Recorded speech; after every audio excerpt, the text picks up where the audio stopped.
key reason Australians rejected Tony Abbott and Treasurer Joe Hockey was because they celebrated blatant unfairness. But the Turnbull government, which gives tax cuts to big business while gutting social spending, hasn't learned the lesson.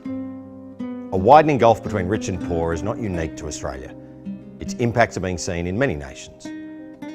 Extreme inequality worsens social and economic problems, such as higher unemployment, mental and physical illness, crime and violence. On the other hand, nations with a more equal distribution of wealth are generally happier. I'm a single mum, and right now I'm doing it hard. People need greater job security than what exists today. The more even the distribution of wealth, the more even the quality of life is for everyone. Surveys show that most Australians want a more equal society. Yet in the last 30 years, the richest 10% of households has won the race for wealth. The 1% at the top, a tiny elite, has doubled its share of the total national income. The concentration of wealth has become even more extreme, mainly from speculation in the housing bubble.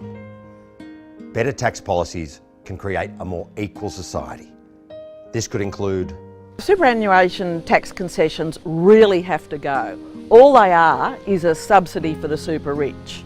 We need to crack down on global corporate tax evasion and family trusts, which means that corporations and rich people paid little or no tax. Sydney is the second most expensive real estate market in the world. And one of the reasons that it's so expensive is because the tax structure drives up speculation. Many of these houses nobody lives in. They are just investment vehicles for speculators. So we need to attack the structure of the tax system.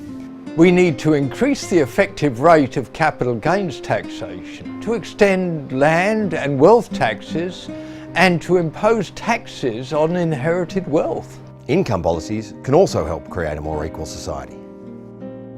We must return to centralised wage fixing.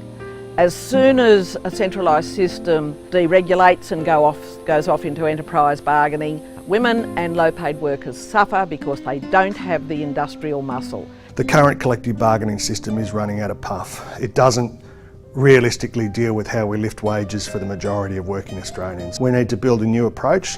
It's got to involve industry and sector level bargaining, and we're going to have to rejuvenate our award system, give people access to a system that gives them a realistic chance of decent wage increases and a living wage. Higher productivity should result in higher wages and shorter hours, not just higher profits. The influence of neoliberalism, where more and more of society is placed into corporate hands for the sole purpose of profits for the few, is at the heart of our growing inequality. The challenge is to dump these policies and replace them with policies for a fairer and more sustainable society. While the privileged elite will resist, the potential social and economic benefits could be enormous.